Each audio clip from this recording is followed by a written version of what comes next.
Welcome to the English learning community. Hey everyone, and welcome back to another exciting episode.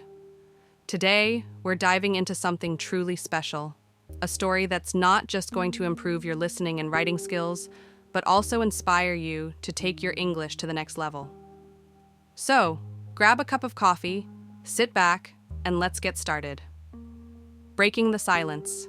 How to speak English without overthinking. The silent girl. In a small town surrounded by green hills, there lived a young girl named Mira. She was 18 years old, with big brown eyes and a heart full of dreams. But there was one thing that held her back. She couldn't speak English confidently. Every time she tried, her mind would fill with doubts. What if I say it wrong? What if people laugh at me? These thoughts would silence her before she could even begin. Mira's family was poor. Her father worked as a farmer, and her mother stitched clothes for the neighbors. They couldn't afford to send her to an English-speaking school, so Mira learned what she could from her old, tattered textbooks and the occasional English movie on the neighbor's TV.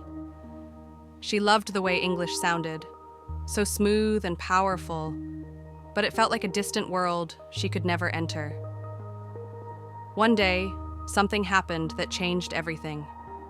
A group of foreign tourists visited the town.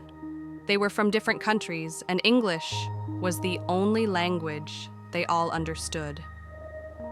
Mira watched them from a distance, fascinated by how easily they communicated.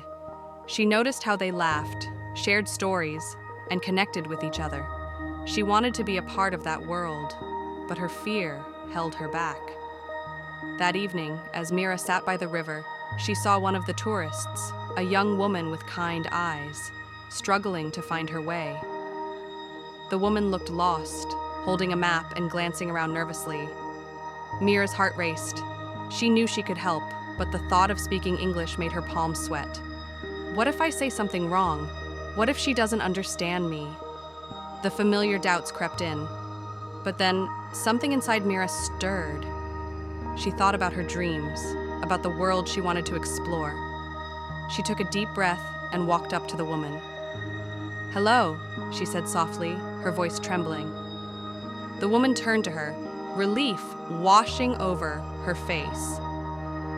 "Oh, thank goodness. Can you help me find the way to the guest house?"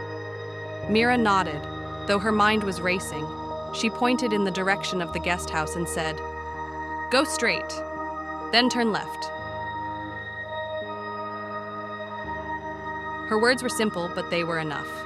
The woman smiled warmly. "Thank you so much. You're a lifesaver."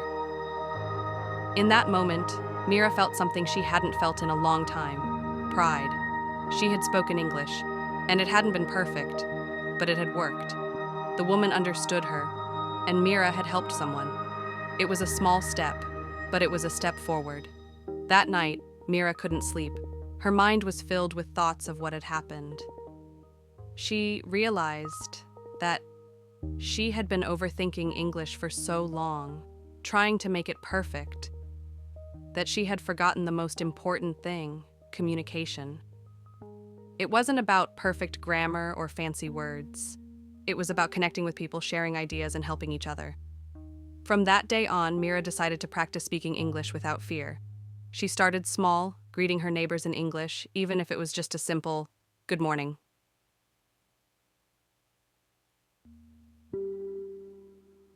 She began to watch English movies with subtitles, repeating the sentences out loud.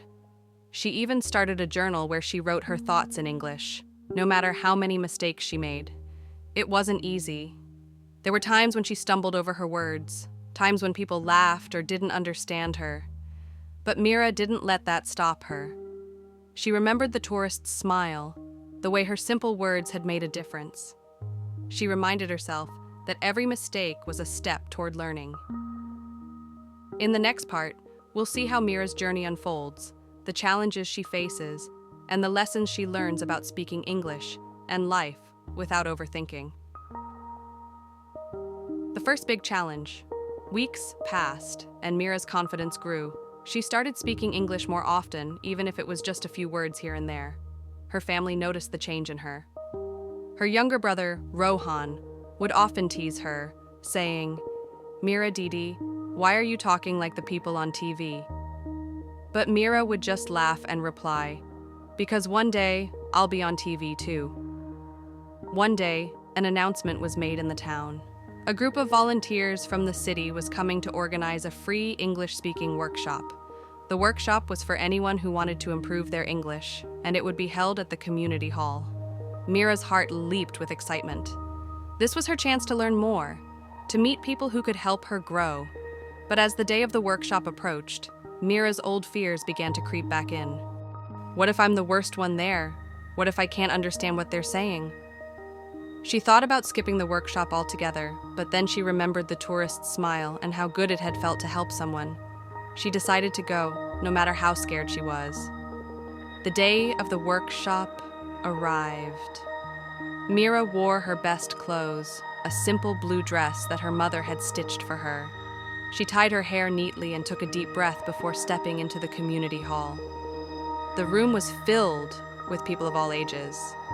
Students, shopkeepers, farmers, and even some elderly people. Mira felt a little out of place, but she found a seat in the corner and sat down. The workshop began with an introduction by the volunteers. They were a group of young men and women from the city, all fluent in English. They explained that the goal of the workshop was not to teach perfect English, but to help people feel comfortable speaking it. "Mistakes are okay," one of them said. "In fact, they're a part of learning." Mira felt a little relieved hearing that. The first activity was a simple one. Pair up with someone and introduce yourself in English. Mira's heart raced as she turned to the person next to her, an elderly man with a kind face. "Hello," she began, her voice shaky.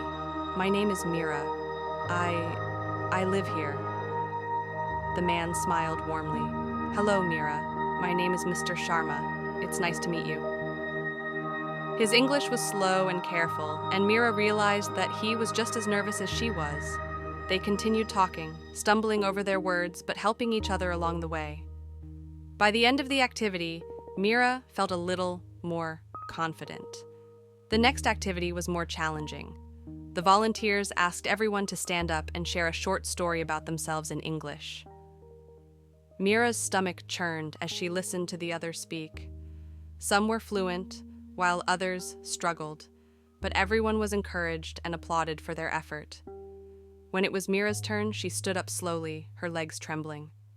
She looked around the room, and all eyes were on her.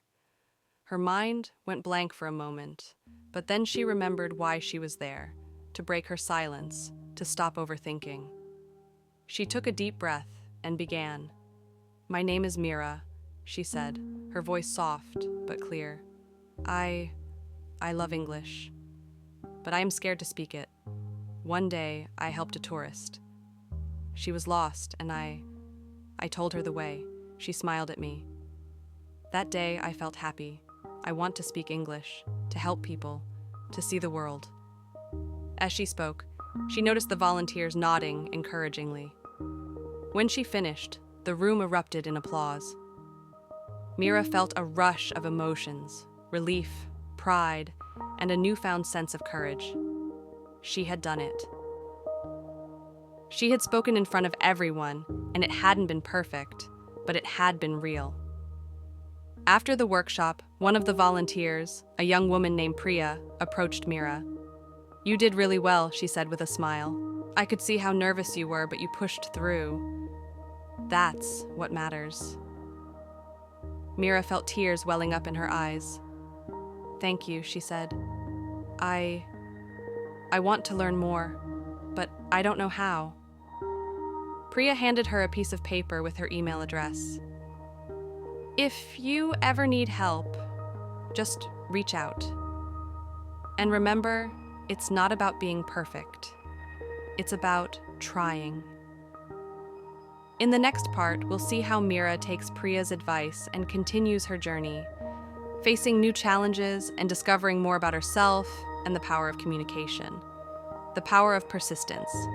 After the workshop, Mira felt a fire ignite within her. She had taken her first big step, and now she was determined to keep moving forward. She started practicing English every day, no matter how small the effort. She would label objects around the house with their English names: table, chair, window, and repeat them aloud. She even began talking to her reflection in the mirror, pretending it was someone she was helping or having a conversation with.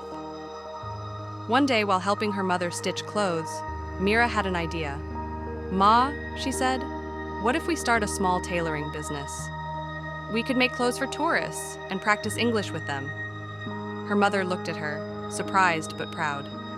"If you think it will help you, Beta, then let's try it."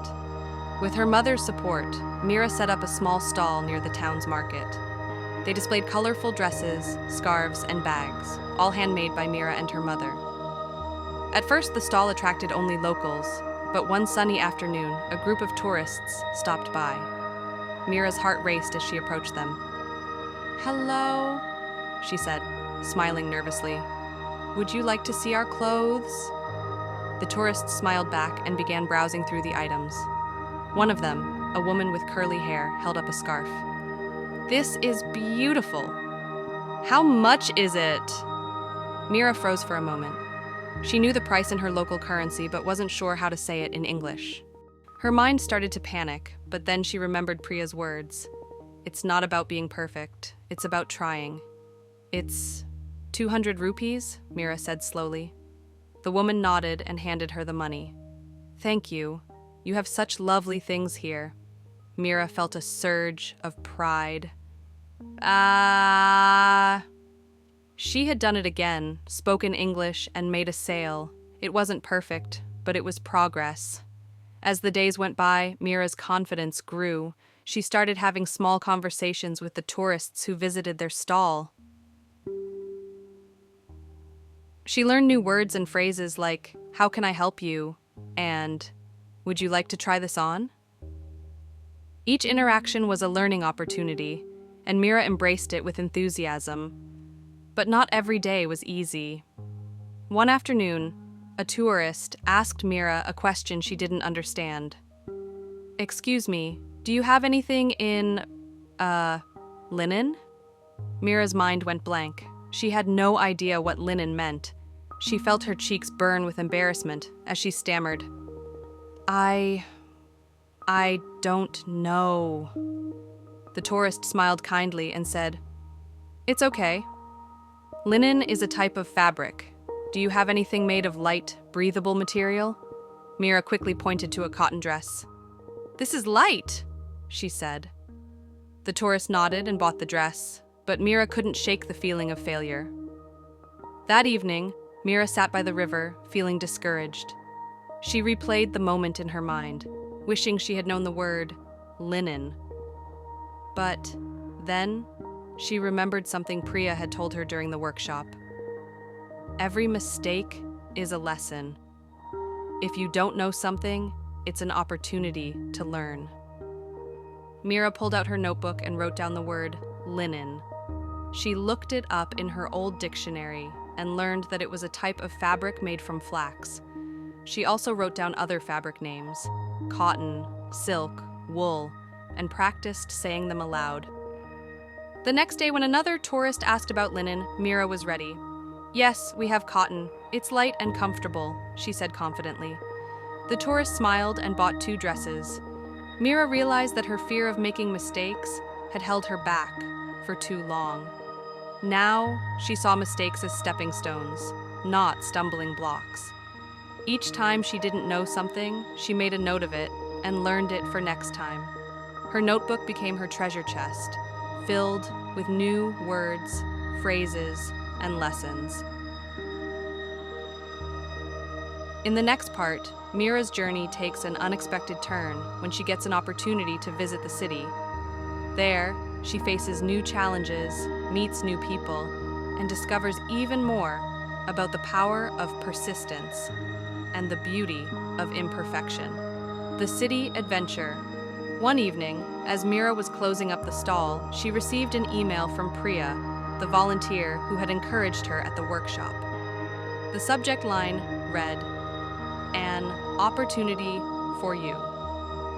Mira's heart raced as she opened it. "Dear Mira," the email began, "I'm organizing a cultural exchange event in the city next month.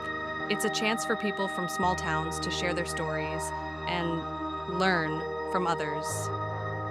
I think you'd be perfect for it. Let me know if you're interested." Mira couldn't believe her eyes. A trip to the city, a chance to share her story, it sounded like a dream. But then, doubts crept in. What if I'm not good enough? What if I embarrass myself in front of so many people? She took a deep breath and reminded herself of how far she'd come. This is my chance, she thought.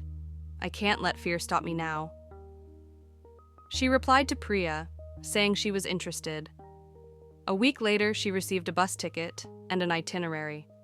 Her family was both excited and nervous for her.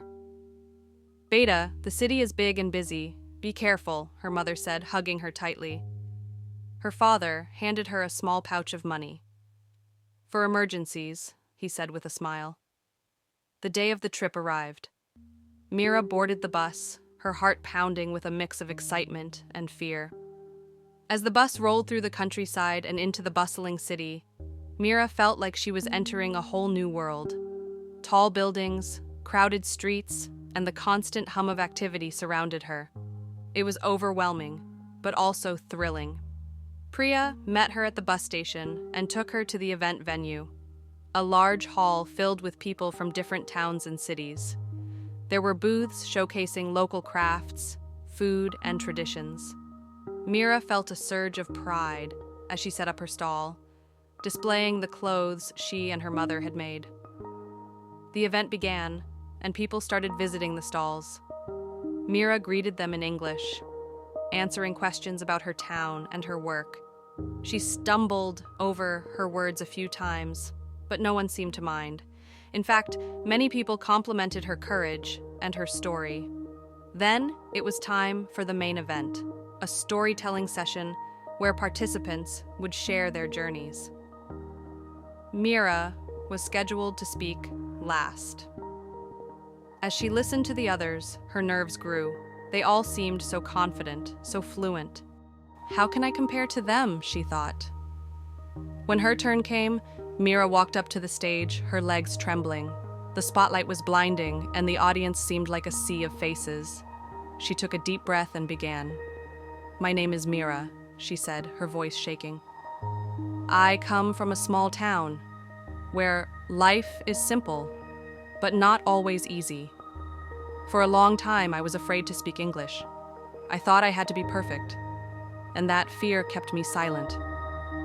But then, I realized that language is not about perfection. It's a detis admiration. It's about sharing your story, even if it's not perfect." As she spoke, her voice grew stronger. She told the audience about the tourist she had helped, the workshop she had attended, and the stall she had started. She shared her struggles, her mistakes, and her victories. By the time she finished, the room was silent. Then, slowly, the audience began to clap. The applause grew louder and louder until it felt like a wave of encouragement washing over her. After the event, people came up to Mira, thanking her for her story. One man, a journalist, even asked if he could interview her for a newspaper article. Mira couldn't believe it. She had come to the city feeling small and unsure, but now she felt like she belonged. The twist, a surprise ending. The next day, as Mira was packing up to return home, Priya handed her an envelope. "This is for you," she said, with a mysterious smile. Mira opened it and found a letter from a well-known language school in the city. They had heard her story and wanted to offer her a scholarship to study English and business. Mira's eyes filled with tears. This is too much," she stammered. Priya hugged her. "You deserve it, Mira. Your courage and persistence have inspired so many people. This is just the beginning." As Mira boarded the bus back home, she felt a mix of emotions: excitement, gratitude, and a little fear of the unknown. But this time, the fear didn't hold her back, it fueled her. She knew that her journey was far from over, and she was ready to embrace whatever came next. The lesson: breaking the silence. Mira's story teaches us that speaking a new language or pursuing any dream is not about being perfect. It's about being brave enough to try, to make mistakes, and to learn from them. Every word she spoke, every mistake she made, brought her closer to her goals. And in the end, it wasn't just about learning English, it was about finding her voice and sharing it with the world. So, the next time you feel afraid to speak or try something new, remember Mira. Remember that it's okay to stumble, to fall, and to get back up. Because every step forward, no matter how small, is a step toward breaking the silence and finding your place in the world. If you enjoyed today's story and found it helpful, don't forget to hit that subscribe button and turn on the notification bell so you never miss an episode. We've got so many more inspiring stories, practical tips, and fun lessons coming your way to help you master English and boost your confidence. And hey, if you're feeling extra motivated, leave a comment below and tell us, what's one mistake you've made while learning English? And what did you learn from it? We'd love to hear your stories and cheer you on. Thank you so much for joining us today. Remember, every step you take is progress, and we're here to support you every step of the way. Until next time, keep learning, keep growing, and keep believing in yourself. You've got this.